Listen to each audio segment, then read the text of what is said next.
Dans un monde où la beauté règne en maître absolu, certaines personnes ne se contentent pas de se regarder dans le miroir. Elles veulent le réécrire entièrement. Voici une série d'histoires vraies, extrêmes et parfois tragiques, sur ceux qui ont franchi toutes les limites de l'esthétique pour atteindre l'inaccessible. Jessica Alves. Pendant des années, le monde entier l'a connue sous le nom de Ken humain. Avec plus de 800 000 dollars investis en chirurgies esthétiques et une obsession insatiable pour la symétrie plastique, Rodrigo Alves était l'icône vivante de l'artificiel. Mais derrière chaque implant, chaque rhinoplastie et chaque modification faciale, il y avait quelque chose de bien plus profond qu'un simple désir de ressembler à une poupée. C'était un cri d'identité étouffé sous les bistouris et les pansements. Depuis son adolescence, Rodrigo était la cible constante de moqueries cruelles. Il ne se sentait pas à sa place. Son corps ne correspondait pas à ce que lui, ou plutôt elle, sentait devoir être au plus profond de son âme. À l'âge de 10 à 7 ans, il a subi sa toute première opération, une mastectomie pour corriger un déséquilibre hormonal. Ce n'était que le début. Des années plus tard, devenu une figure médiatique internationale, Rodrigo avait transformé presque chaque centimètre de son corps. Liftings, modification du visage et du cou, multiples rhinoplasties, remplissage du menton et implants dans les biceps, les épaules et l'abdomen. Il a même failli perdre la vie à cause d'une infection potentiellement mortelle survenue après l'une de ses nombreuses opérations nasales. Mais rien de tout cela ne calmait le vide intérieur, car ce que Rodrigo cherchait n'était pas un visage parfait, mais un reflet authentique. C'est alors qu'est venue la révélation. Ce n'était pas Ken, cela ne l'avait jamais été, c'était Jessica. Dans une décision qui a ébranlé ses millions de followers, Rodrigo Alves a annoncé sa transition de genre. C'est ainsi qu'est née Jessica Alves, la femme qui avait toujours été là, enfermée sous des couches de chirurgie et de silence. Sa transformation ne s'est pas arrêtée à un changement de nom. Elle s'est accompagnée de nouvelles interventions. Féminisation faciale, augmentation mammaire, affinement de la taille, toutes ces chirurgies pour atteindre les standards de beauté féminine qu'elle admirait tant. Mais cette fois, il ne s'agissait plus de ressembler à quelqu'un d'autre, mais de se trouver enfin elle-même. Aujourd'hui, Jessica Alves n'est pas seulement une figure publique, c'est un témoignage vivant de lutte personnelle, d'identité de genre et des limites extrêmes de l'expression de soi. Beaucoup la critiquent. Beaucoup d'autres l'admirent, mais personne ne peut nier que son histoire oblige le monde entier à se poser une question essentielle. Combien êtes-vous prêt à changer pour pouvoir être vraiment vous-même? Pixie Fox. Dans le monde des chirurgies extrêmes, peu d'histoires sont aussi impactantes que celle de Pixie Fox, un mannequin suédois qui a décidé de briser littéralement toutes les règles du corps humain. Tout a commencé avec un corset, un accessoire qu'elle portait tous les jours sans faute avec un seul et unique objectif.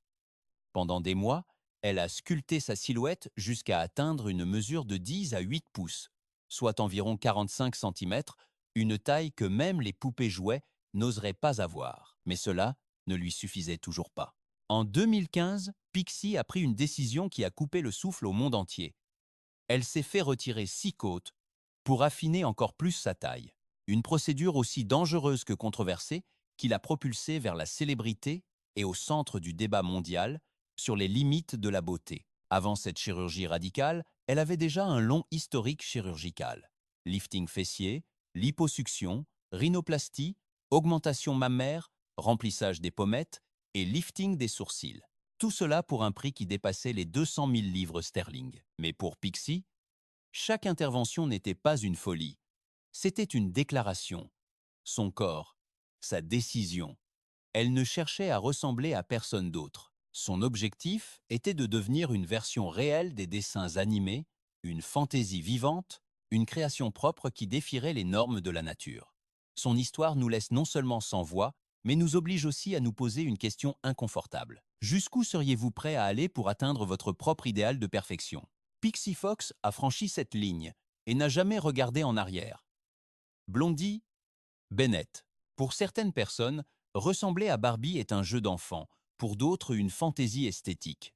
Mais pour Blondie Bennett, c'était une mission de vie, et il ne s'agissait pas seulement d'implants ou de maquillage. Elle voulait devenir Barbie non seulement à l'extérieur, mais aussi à l'intérieur. De son apparence physique à sa façon de parler, de s'habiller et de marcher, tout en elle était conçu pour imiter la poupée la plus célèbre du monde. Avec de multiples chirurgies d'augmentation mammaire et des lèvres exagérées, une peau artificiellement bronzée et des vêtements roses criards, Blondie ressemblait à une figure en plastique ambulante, mais ce n'était pas assez. Pas pour elle. Dans un tournant aussi perturbant que fascinant, Blondie a décidé de porter sa transformation à un tout nouveau niveau. Elle s'est soumise à des séances d'hypnose pour réduire sa capacité intellectuelle. Son objectif était de penser moins, d'oublier plus et de vivre dans un état mental superficiel. Elle voulait que son esprit soit aussi plastique que son corps. Selon ses propres mots, « Je suis heureuse d'être plus bête. Je me sens plus Barbie. » Ce choix radical a provoqué un scandale mondial. Psychologues, médecins et utilisateurs des réseaux sociaux sont restés sous le choc. Jouait-elle un rôle? Était-ce une critique sociale? Ou voulait-elle vraiment effacer complètement son identité pour incarner un stéréotype extrême? Blondie a été très catégorique là-dessus. Ce n'était pas du sarcasme, ce n'était pas une parodie, c'était sa vie et elle en était absolument ravie. Sur les réseaux sociaux, elle prend la pose aux côtés de vraies poupées Barbie. Elle s'habille exactement comme elle et elle modifie même sa voix pour qu'elle sonne de manière beaucoup plus enfantine. Alors que certains la traitent carrément de folle, d'autres la voient comme une provocation vivante, une performance radicale contre les codes rigides de la féminité et notre obsession culturelle pour la perfection. Mais au-delà de l'aspect absurde de tout ça, l'histoire de Blondie Bennett nous force à nous poser une question qui dérange vraiment. Qu'est-ce qui se passe quand l'obsession d'un idéal de beauté ne façonne pas seulement votre corps, mais vous convainc aussi que moins réfléchir, c'est mieux pour vous? Blondie n'a pas seulement changé son visage, elle a volontairement renoncé à son esprit pour devenir un mythe, et elle l'a fait avec un grand sourire aux lèvres. Hang Myoku, une chanteuse et mannequin sud-coréenne, ne cherchait ni la gloire ni la fortune. Elle voulait simplement rester belle pour toujours, mais ce qu'elle a obtenu, c'est de devenir un symbole vivant des horreurs de la chirurgie esthétique sans contrôle. Dans sa vingtaine, Hang était absolument éblouissante. Sa carrière l'a menée jusqu'au Japon, où elle a subi de multiples procédures cosmétiques pour tenter de s'améliorer encore. Mais avec chaque opération, son reflet dans le miroir lui semblait de moins en moins satisfaisant, une déception grandissante l'envahissait. C'était comme si sa beauté n'était jamais suffisante, comme si une force invisible la poussait toujours plus loin dans l'excès. Et puis, le moment est venu où les médecins ont dit stop. Ils l'ont prévenu que son visage ne supporterait plus aucun changement. Mais Hang ne pouvait tout simplement pas s'arrêter, c'était plus fort qu'elle. Dans un acte de désespoir total, elle s'est tournée vers un médecin sans licence qui lui a injecté de la silicone industrielle directement sous la peau. Et quand cette source est tarie, Hang a fait l'impensable. Le résultat a été dévastateur. Son visage a commencé à gonfler d'une manière totalement grotesque et incontrôlable. Les traits qui la définissaient autrefois ont disparu sous des couches de liquide, d'inflammation et de cicatrices. Sa transformation était si radicale que ses propres parents ne l'ont même pas reconnue. En Corée du Sud, les médias l'ont surnommé le ventilateur humain à cause de la disproportion brutale et choquante entre son visage énorme et son corps tout menu. Malgré plus de 10 chirurgies reconstructrices douloureuses, les médecins n'ont pu retirer qu'une partie des dégâts causés. Ils ont extrait plus de 60 grammes de silicone et d'huile de son visage et 200 grammes supplémentaires de son cou. Mais malheureusement, la structure originale de son visage était perdue pour toujours, irrécupérable. Aujourd'hui, Hang travaille dans une friperie. Son passé de star est loin derrière elle, et son histoire tourne en boucle dans les documentaires, les reportages et sur les réseaux sociaux. On ne la montre pas comme un exemple de beauté, mais bien comme un terrible avertissement. Hang Myoku est le visage de ce qui arrive quand la quête de la perfection se transforme en une véritable maladie mentale. C'est une mise en garde vivante qui nous rappelle que si le miroir peut parfois mentir, le bistouri, lui, ne pardonne jamais. Heidi Montag. Elle était jeune, elle était belle et elle était incroyablement célèbre. Heidi Montag, l'un des visages les plus connus de la série The Hills. Elle avait tout ce dont une fille de 23 ans pouvait rêver. Des caméras, des contrats, des fans et un avenir brillant. Mais tout ça, pour elle, ce n'était pas suffisant. Au fond d'elle vivait une insécurité silencieuse, une petite voix insistante qui lui répétait sans cesse. Et alors, elle a décidé de faire quelque chose de radical. Une seule chirurgie ne suffisait pas, ni deux, ni même cinq, pour apaiser son mal, être, en une seule journée. Oui, vous avez bien entendu, en une seule journée de 6 heures, Heidi a subi 10 procédures chirurgicales en même temps. Lifting des sourcils, réduction du menton, botox, liposuction, correction du nez, augmentation mammaire et plus encore. Tout ça avec l'espoir fou qu'en se réveillant, elle se sentirait enfin belle. Mais ce qu'elle a trouvé en se regardant dans la glace, c'était tout autre chose. De la douleur, de la faiblesse et une immense confusion. Pendant sa convalescence, les médicaments prescrits l'ont laissée si fragile qu'elle avait peur de ne pas pouvoir marcher toute seule. Son corps était plus parfait, c'est vrai, mais son âme était en miettes, et au milieu de tout ce succès médiatique, elle se sentait plus incertaine que jamais. Avec le temps, Heidi a fini par admettre ce que beaucoup de célébrités n'osent pas dire. Elle a regretté amèrement, pas d'avoir voulu être belle, mais d'avoir cru que le bistouri pouvait réparer ce qui était brisé à l'intérieur d'elle. Elle a reconnu que beaucoup de ces chirurgies n'étaient pas nécessaires, et que ce qu'elle avait vraiment besoin de soigner, c'était son estime d'elle-même, pas son visage. Aujourd'hui, Heidi Montag n'est pas contre la chirurgie esthétique, mais elle élève la voix avec un message que peu de gens dans sa position osent partager. La vraie beauté ne se trouve pas dans une salle d'opération. Elle se trouve dans la façon dont tu te vois quand personne ne te regarde. Son histoire est un rappel dévastateur, que le glamour et le bistouri n'apportent pas toujours le bonheur, et qu'aucune opération au monde ne peut remplacer l'amour de soi. Michael Jackson. Dès l'enfance, c'était une superstar. Dès sa jeunesse, une légende vivante.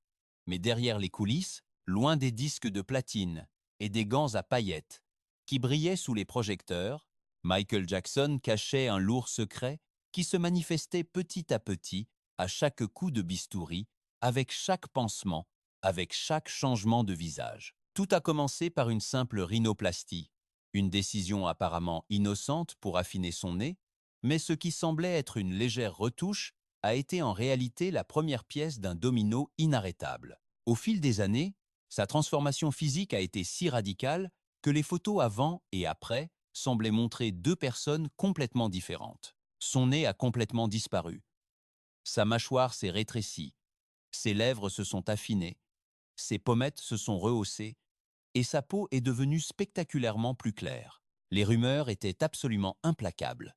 Blanchiment de la peau, pose d'implants et des opérations chirurgicales tous les 2 mois environ. Certains experts estiment même que Jackson a subi plus de 100 procédures esthétiques tout au long de sa vie. Quant à sa motivation réelle, personne ne le sait avec une certitude absolue. Était-ce une profonde insécurité, une pression médiatique écrasante, un rejet de ses origines raciales ou simplement un perfectionnisme maladif impossible à rassasier? La seule chose qui soit claire, c'est que Michael a franchi le point de non-retour. Le docteur Wallace Goodstein, qui a travaillé aux côtés de ses chirurgiens, a révélé que lors d'une seule et unique visite, Jackson pouvait demander jusqu'à 12 interventions différentes, 12 en une seule séance. Des rhinoplasties, de multiples implants de pommettes, de la chirurgie des paupières et même la création d'une fossette artificielle au menton, et à chaque fois qu'il apparaissait en public, les gens ne parlaient plus de sa musique légendaire, ils ne parlaient que de son visage métamorphosé. Michael Jackson, l'homme qui a brisé tous les records avec Thriller et marqué l'histoire de l'industrie musicale, a fini par devenir méconnaissable pour le monde entier et peut être aussi pour lui-même. L'histoire de Michael n'est pas seulement celle d'un immense talent incompris, c'est aussi la tragédie poignante d'une star qui voulait sculpter sa propre perfection, mais qui, dans ce processus, a fini par effacer les traits humains qui le définissaient autrefois. Justin Jedlicka. Alors que certains cherchent la perfection, Justin Jedlicka, lui, cherche la transformation totale. Pas une ou deux, mais plus de 1000 interventions esthétiques sur presque tout son corps. Et non, ce n'est absolument pas une exagération. Avec plus d'1 million de dollars investis, cet homme originaire de New York a décidé que son apparence ne serait pas un simple accident génétique, mais une création entièrement intentionnelle. Son histoire a commencé très tôt. Dès l'âge de 13 ans, Justin était déjà fasciné par le luxe, l'esthétique et le monde de la chirurgie plastique. Pendant que ses camarades rêvaient de voitures rapides ou de célébrités, lui rêvait d'implants, de pommettes ciselées et d'abdominaux parfaitement sculptés. Influencé par les émissions de télé sur la vie des riches et célèbres, il a décidé que son propre corps deviendrait le projet majeur de sa vie. Et c'est exactement ce qu'il a fait. Il est devenu le Ken humain original. Un plan d'épaule, de triceps, de fessiers, de mollets, multiples rhinoplasties, lifting des sourcils, remplissage faciaux et même une chirurgie pour corriger une veine visible sur son front, simplement parce qu'elle lui rappelait Julia Roberts. Pour lui, aucun détail n'était trop insignifiant pour être corrigé. Chaque détail devait être parfait, ou du moins paraître plus artificiel. Mais le plus impactant n'est pas ce que Justine a changé, c'est ce que cela représente. Pour lui, la chirurgie n'est pas une correction, c'est un mode d'expression à part entière. Son corps est son art, sa toile vivante. Et bien qu'il ait été critiqué, ridiculisé et remis en question, il défend sa démarche comme un acte de liberté totale. Justin ne se cache pas. Il est apparu dans des émissions de télé-réalité, des documentaires et sur les tapis rouges. C'est une célébrité dans sa niche. Et bien que beaucoup le voient comme un avertissement vivant, lui se présente comme une source d'inspiration. Être comme tout le monde n'a jamais été une option pour moi. La beauté réside dans le contrôle absolu de soi-même. Mais jusqu'à quel point ce contrôle devient-il une addiction? Où s'arrête l'art? Et où commence la négation du corps original? Justin Jedlicka ne cherche à ressembler à personne, pas même à Ken. Il veut seulement être une œuvre vivante, changeante, éternelle, même si cela signifie ne jamais cesser de passer sur la table d'opération. April Michelle Brown. April Michelle Brown était une femme accomplie, une entrepreneuse propriétaire d'un salon de beauté, avec une vie stable et une image impeccable. Mais derrière le miroir et les sourires de façade se cachait un désir dangereux. Elle voulait des fesses plus volumineuses, qui correspondraient aux standards de beauté actuels, un physique qui la ferait se sentir complète. Et c'est pour cette raison qu'elle a pris une décision qui allait bouleverser sa vie à jamais. Elle ne voulait pas attendre. Elle ne voulait pas payer les sommes astronomiques d'une procédure sécurisée. Au lieu de cela, elle a fait confiance à un fournisseur clandestin, quelqu'un qui lui promettait des résultats rapides à un prix accessible. Ce qu'April ignorait, ou ce qu'elle refusait d'accepter, c'est que la substance qu'ils étaient sur le point de lui injecter n'était pas du silicone médical, mais du silicone industriel, le même matériau utilisé pour sceller les carreaux de salle de bain. Le résultat fut immédiat et dévastateur. Une infection féroce a commencé à dévorer son corps de l'intérieur. Des douleurs atroces, de la fièvre et une détérioration qu'aucun analgésique ne parvenait à calmer. Ce qui a suivi fut encore plus déchirant. April a dû subir 27 chirurgies reconstructives, incluant l'amputation tragique de ses bras et de ses jambes. Ce qui avait commencé comme un simple désir esthétique a fini en un véritable cauchemar chirurgical, une mutilation forcée par une erreur qu'elle avait elle-même choisie. Pendant un temps, April a sombré dans l'obscurité. Mais elle n'a pas abandonné. Elle a appris à marcher avec des prothèses, à s'accepter, à se reconstruire au-delà du physique. Aujourd'hui, son visage ne montre pas seulement des cicatrices visibles, mais une force invisible qui la définit désormais. Au lieu de se cacher, April parle, elle raconte son histoire sans filtre ni maquillage, comme un avertissement vivant, parce que ce qu'elle a vécu n'est pas un cas isolé, c'est une conséquence bien réelle d'une obsession collective pour atteindre des standards inaccessibles. Son témoignage ne cherche pas à provoquer la pitié, mais à ouvrir les yeux de ceux qui envisagent de tout risquer pour une apparence temporaire. April Michelle Brown a perdu ses membres, mais elle a récupéré quelque chose de bien plus puissant, sa voix pour empêcher d'autres de commettre la même erreur fatale. Rachel Napier, elle n'était pas une célébrité. Elle ne vivait pas à Hollywood et ne rêvait absolument pas de gloire ou de paillettes. Elle voulait juste quelque chose de très simple, des lèvres un tout petit peu plus pulpeuses, une retouche subtile, discrète et moderne, exactement comme ces visages parfaits qu'elle voyait défiler chaque jour sur les réseaux sociaux. Elle avait 29 ans quand elle est tombée sur une offre pour une Botox and Filler Party sur Instagram pour à peine 220 $. C'était pas cher, rapide, tellement tentant, et comme tant d'autres avant elle, Rachel est tombée dans le piège de la beauté express. Mais ce qui a suivi s'est transformé en un véritable cauchemar éveillé. La personne censée être un professionnel qui lui a injecté le produit n'avait absolument pas la formation requise. Elle a commis une erreur fatale. Elle a injecté le produit directement dans une artère au lieu du tissu mou. En quelques minutes à peine, Rachel a senti que quelque chose tournait terriblement mal. Ses lèvres ont commencé à enfler avec une violence inouïe, elles se sont déformées jusqu'à quadrupler de volume. L'enflure a grimpé jusqu'à son nez. La pression était insupportable, la douleur atroce, l'angoisse totale. En se regardant dans le miroir, elle n'a même pas reconnu son propre visage. Elle s'est précipitée à l'hôpital, où les médecins lui ont annoncé l'impensable. Le sang ne circulait plus vers ses lèvres. S'il n'agissait pas immédiatement, elle risquait de les perdre pour toujours à cause de la nécrose. Ce qui a suivi, ce fut 3 longs mois de traitements intensifs, de douleurs vives et de peurs paniques.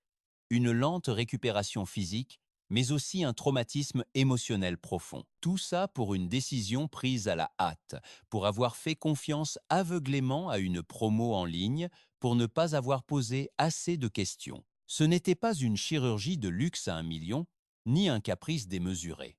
C'était une erreur banale, mais avec des conséquences absolument dévastatrices. Aujourd'hui, Rachel Napier utilise son terrible vécu pour éduquer et avertir les autres. Elle partage son histoire partout, dans des interviews, des campagnes de prévention et sur les réseaux sociaux. Elle ne cherche pas la gloire. Non, elle veut simplement empêcher que d'autres personnes ne commettent la même erreur tragique qu'elle. Sahar Tabar. Son visage a littéralement glacé le sang du monde entier. Ses photos se sont propagées sur les réseaux comme un virus incontrôlable. Personne ne pouvait y croire. Tout le monde pensait que c'était une mauvaise blague, un masque en latex ou un montage Photoshop grossier. Mais non, c'était bien Sahar Tabar, cette jeune Iranienne qui a poussé la chirurgie esthétique et la retouche numérique à un niveau si perturbant que sa propre existence est devenue une légende urbaine vivante. Née sous le nom de Fatmeh Kishvand, elle avait à peine 10 à 9 ans quand elle a commencé à modifier son apparence avec une obsession singulière et dévorante. Elle voulait ressembler à Angelina Jolie, mais dans une version cadavérique, avec des joues creusées à l'extrême et un nez totalement déformé, des lèvres grotesques et une peau couleur de cendre. Sahar semblait tout droit sorti d'un film d'horreur. Certains disaient qu'elle avait subi 50 opérations. D'autres assuraient avec certitude que tout cela n'était que du maquillage extrême et des filtres astucieux.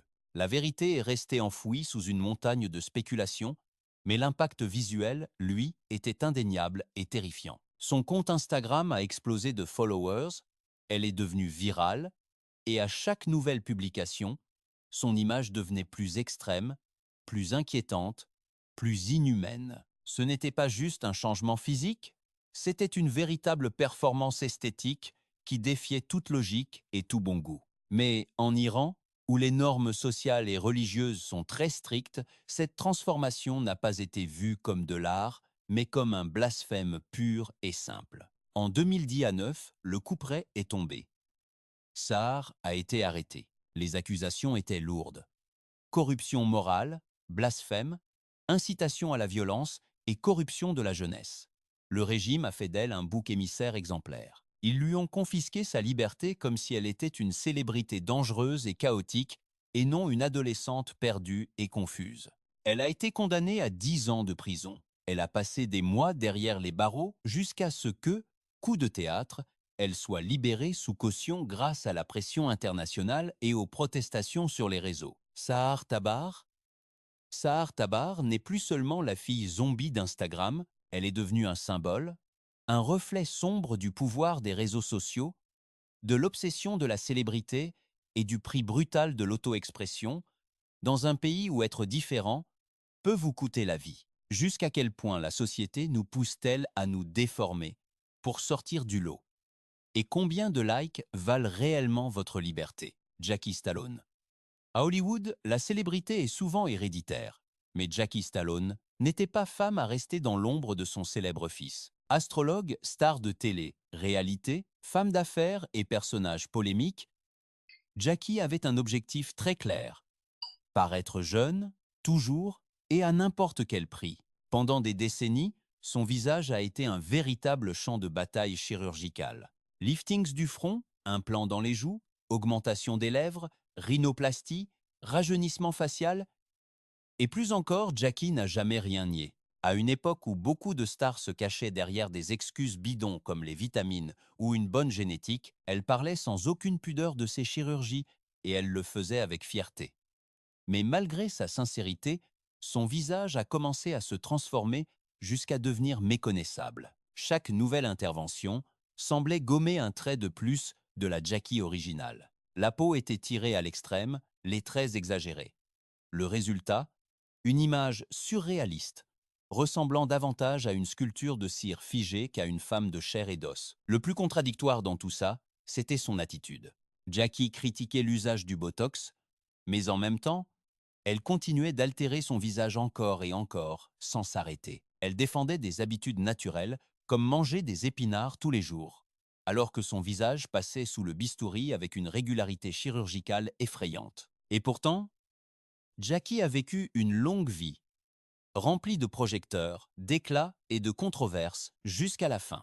Elle nous a quittés à l'âge vénérable de 98 ans, paisiblement entourée par tout l'amour de sa famille. Elle laisse derrière elle une image absolument impossible à oublier, non seulement à cause de ses nombreuses chirurgies, mais surtout parce qu'elle incarne la lutte désespérée d'une génération entière qui a catégoriquement refusé de vieillir en paix. Jackie Stallone n'a pas été la simple victime d'une intervention ratée.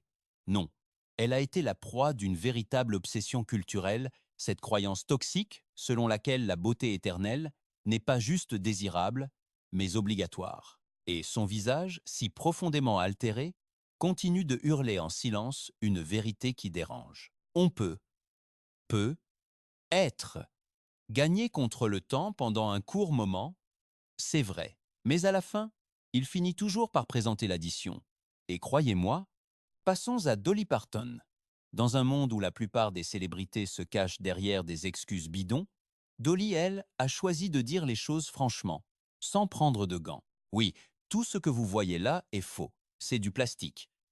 Mais moi, je suis 100% authentique. Chanteuse légendaire, icône absolue, femme d'affaires redoutable, actrice, philanthrope et véritable symbole du sud des États-Unis. Dolly Parton n'a pas seulement conquis les scènes du monde entier avec sa voix incroyable, elle a aussi marqué les esprits avec son image inconfondable. Cette chevelure blonde, volumineuse, cette poitrine proéminente qui défie la gravité, un maquillage toujours impeccable et une énergie tout simplement dévastatrice. Elle a toujours su que son esthétique ferait partie intégrante de sa marque, alors elle l'a sculptée à coups de bistouri, avec beaucoup d'humour et une fierté immense. Tout au long de sa vie, Dolly n'a pas hésité. Elle a subi des augmentations mammaires, de multiples liftings du visage, des chirurgies des paupières, des retouches au menton et au nez, parmi tant d'autres procédures. Et le plus beau, elle ne l'a jamais caché. Au contraire, elle l'a toujours célébré haut et fort. Si quelque chose tombe, je le remonte. Si c'est froissé, je le repasse. Et s'il en manque un bout, eh bien, je le rajoute. C'est ce qu'elle lançait souvent en plaisantant lors des interviews. Mais attention, sous cette apparence tape, à l'œil, ce qui brille vraiment, ce n'est pas le silicone, c'est une honnêteté brutale. Dolly Parton n'a jamais, au grand jamais, essayé de duper qui que ce soit en prétendant avoir une beauté naturelle. Son credo, c'était tout l'inverse. Construire son image à partir de l'artifice le plus total, tout en transmettant, paradoxalement, une authenticité émotionnelle désarmante. Et c'est précisément là que réside son héritage le plus puissant. Elle a prouvé au monde que la beauté n'a pas qu'une seule forme, ni un seul chemin tout tracé. Elle nous a montré qu'on peut être artificiel à l'extérieur, tout en restant profondément, viscéralement fidèle à soi-même à l'intérieur. Dans un monde qui force constamment les femmes à justifier leurs moindres choix esthétiques, Dolly s'est tenue droite, avec ses cils XXL et absolument zéro culpabilité. Aujourd'hui, alors qu'elle a 80 ans, elle reste une icône intouchable, adorée par des millions de gens et un symbole vivant d'auto-acceptation radicale. Dolly Parton n'a jamais eu besoin de ressembler à qui que ce soit d'autre. Elle est devenue une légende vivante en faisant exactement ce qu'elle voulait être. Une poupée exagérée, mais avec une âme en acier trempé. Parlons maintenant d'Herbert Chavez. Quand il était gamin, Herbert ne rêvait pas d'avoir une grande villa ou une carrière brillante comme les autres. Lui, il rêvait de voler dans les airs, de sauver le monde, il rêvait d'être Superman. Et ce qui n'était qu'un jeu d'enfant pour les autres s'est transformé pour lui en une véritable mission de vie. Dès l'âge de 16 ans, Herbert a commencé à transformer méthodiquement son visage, son corps et même sa peau avec un objectif unique et obsessionnel: ressembler trait pour trait à l'homme d'acier. Pendant 10 à 7 ans, il a subi 10 à 9 interventions chirurgicales lourdes, dépensant plus de 88 000 dollars dans des modifications, incluant des implants thoraciques pour simuler des pectoraux en béton, des liposuctions, de multiples opérations du nez, un blanchiment de la peau et même une modification structurelle de son menton. Chaque détail, chaque petite ligne de son visage a été sculpté pour recréer l'image de son idole. La mâchoire carrée, le nez parfaitement droit, le sourire impeccable. Mais attention, Herbert ne s'est pas arrêté à la simple transformation physique. Il portait le costume tous les jours. Il arpentait les rues des Philippines avec l'assurance de Clark Kent, comme si c'était la réalité. Il rendait visite aux écoles, faisait le tour des hôpitaux et des orphelinats. Il parlait aux enfants de valeurs, de rêves et de dépassement de soi. Pour beaucoup, il est devenu une figure inspirante, pas parce qu'il pouvait voler, mais parce qu'il n'a jamais cessé de croire en son rêve. Et pourtant, son histoire soulève des questions assez troublantes. Où s'arrête l'admiration et où commence la négation totale de sa propre identité? Que se passe-t-il quand le miroir ne vous reflète plus, mais qu'il vous remplace par quelqu'un d'autre? Herbert, lui, ne voyait pas ça comme une obsession, mais comme une forme d'espoir. Pour lui, Superman n'était pas juste un personnage de fiction, c'était un véritable mode de vie. Aujourd'hui, beaucoup le regardent avec étonnement, d'autres se moquent, mais Herbert ne lâche rien. Malgré les critiques acerbes, les opérations ratées et les avertissements des médecins, il poursuit inlassablement son idéal. Parce que, comme il le dit lui-même, Superman, ce n'est pas seulement une apparence physique, c'est la façon dont on inspire les autres. Et même si son histoire ressemble à une bande dessinée chirurgicale poussée à l'extrême, c'est aussi une leçon inconfortable et puissante. Au fond, nous voulons tous être quelque chose de plus grand, mais certains sont prêts à modifier jusqu'au dernier centimètre de leur être pour devenir le héros qu'ils ont toujours rêvé d'incarner. Dennis Avner. Dans un monde où beaucoup cherchent à ressembler à des mannequins, des stars ou des personnages de fiction, Dennis, lui, est allé encore plus loin. Il ne cherchait pas à être plus séduisant, ni plus jeune, ni même plus parfait. Ce qu'il voulait, c'était cesser d'être humain. Inspiré par les traditions spirituelles amérindiennes et une conversation marquante avec un chef chaman, Dennis s'est lancé dans une mission radicale, se transformer en tigre.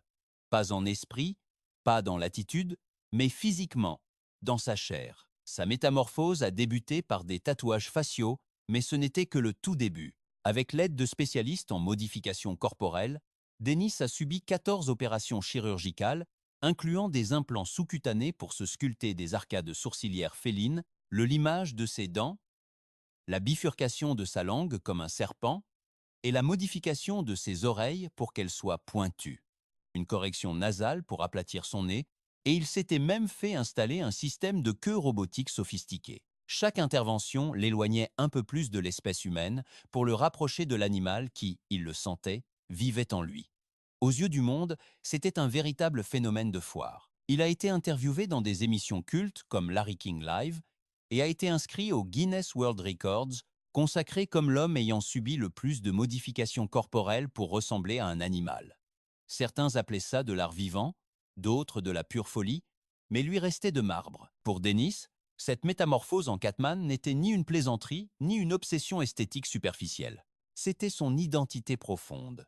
Et dans un monde qui punit cruellement la différence, il s'est embrassé lui-même comme un acte de résistance absolue. Mais la vie de Dennis Avner ne se résumait pas aux gros titres à sensation. Il a vécu des années d'isolement, de rejet social brutal et d'une incompréhension abyssale. Derrière les crocs aiguisés et les tatouages, il y avait un être humain marqué par une lutte intérieure entre le corps et l'âme, entre ce qu'il était et ce qu'il sentait devoir être.